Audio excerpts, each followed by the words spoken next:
Hello, welcome to Unicorn Princess Tarot. Reading po ito for fire sign.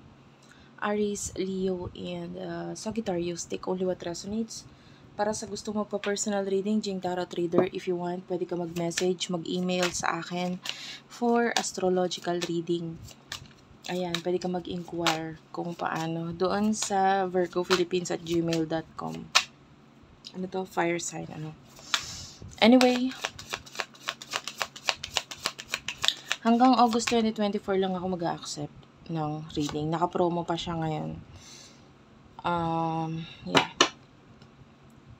Sa susunod, maybe, pwedeng mag-accept pa rin naman, but medyo busy na kasi ako. So, maybe, kung mag-accept ako, medyo hindi na siya sa promo price niya ngayon. So, ano to? Fire sign? Ano ba yun? Sorry about that, guys. Medyo apektado ako ng Mercury retrograde. So, talagang ulyanin na nga ako. Nagdodoble-doble pa ang pagka-ulyanin ko during this time. Mature man and occupation is here. Ayan. So, yung energy mo, isusulat ko na kasi talagang nililimutan ko. Fire sign is that pwedeng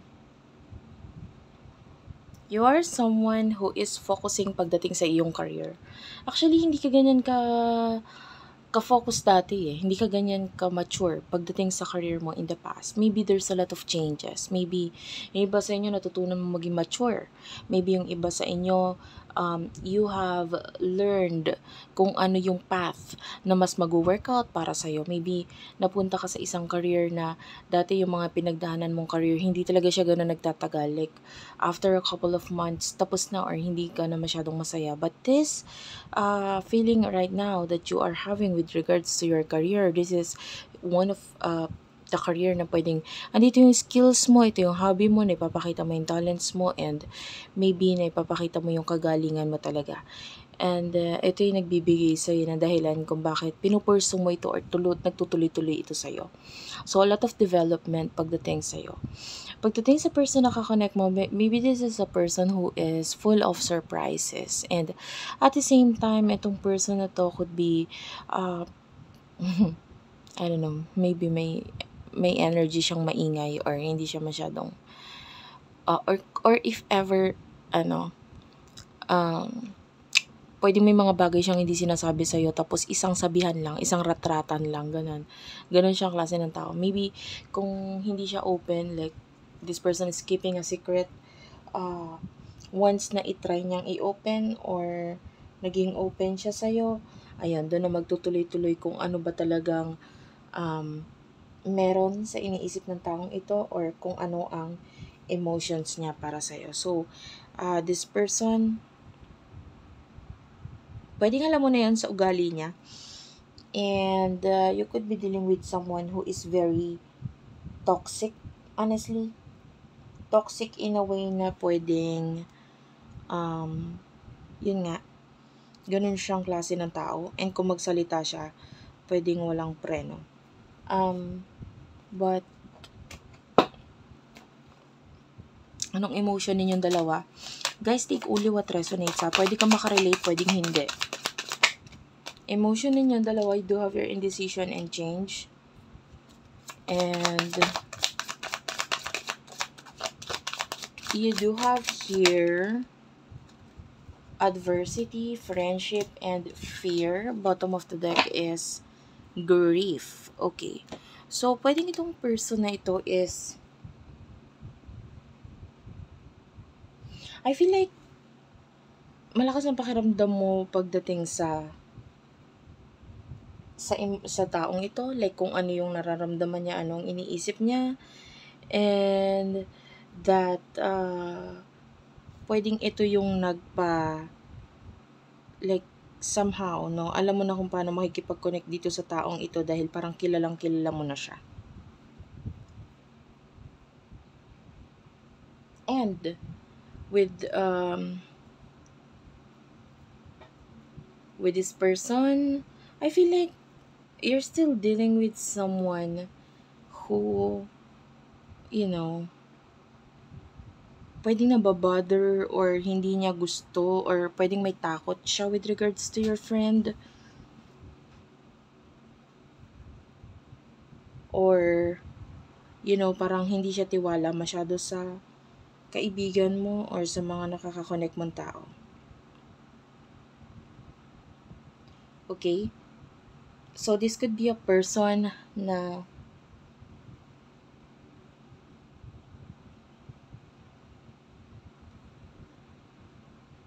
pwedeng ang nakikita niyang solusyon pagdating sa connection ninyo is to, you know, magalit sa'yo para makuha niya yung,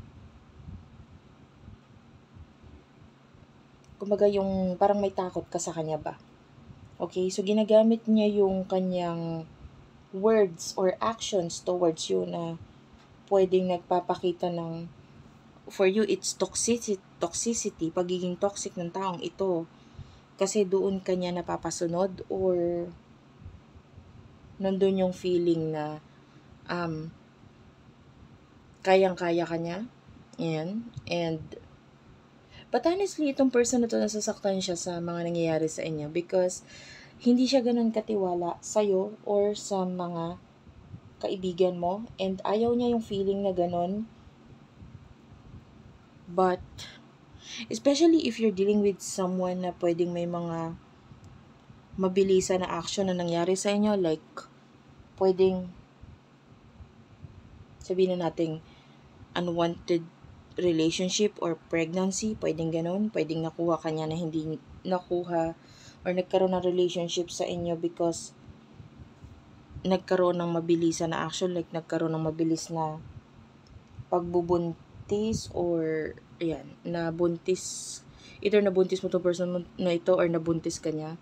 But anyway, kung hindi naman, wala naman child na involved or walang ganong sitwasyon, okay lang.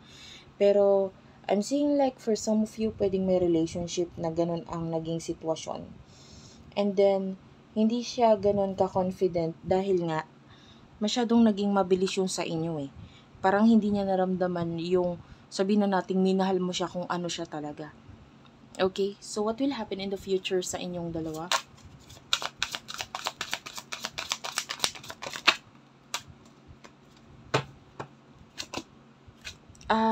Reconciliation and healing family issues. Pay attention to the red flags and stay optimistic about your love life, codependency. What's with the healing family issues? Separation and new love. Okay. Bottom of the deck is calling in your soulmate. The way I see this, honestly, if you're still in a relationship dito sa taong to, mas magiging okay yung relationship or yung connection ninyo kung i-end na lang. I mean, this is like not the future but rather an advice for you. Kasi toxic eh. 'Di ba?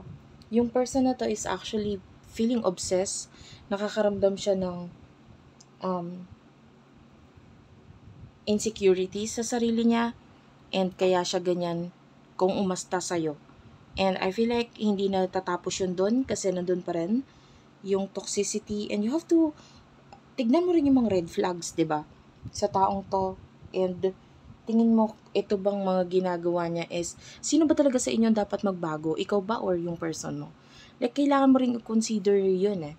So if the relationship is still going, nakakita tayo ng may new love na paparating talaga sa'yo, and maybe this is the one for you. Maybe nakakita tayo ng connection. Honestly, the new person that I'm seeing here is pwedeng more on connection or communication through social media. So, pwedeng may pagkakalayo sa inyo nitong person na to, but this is the person that is meant for you. And then, yung person na ito is magkakaroon ng pagbabago or mas mag-heal siya pag wala ka na. Dahil matututunan niyang tanggapin. Kumbaga, hindi siya laging natatakot eh. And kung may family or may children na involved dito, I mean, it's more healthier that way. Okay? Actually, before, I am not pro paghihiwalay or what, or yung parang hindi ako pro sa ganun divorce. Parang naniniwala ako na kailangan kinasal kayo, so kailangan that's forever kind of thing. Pero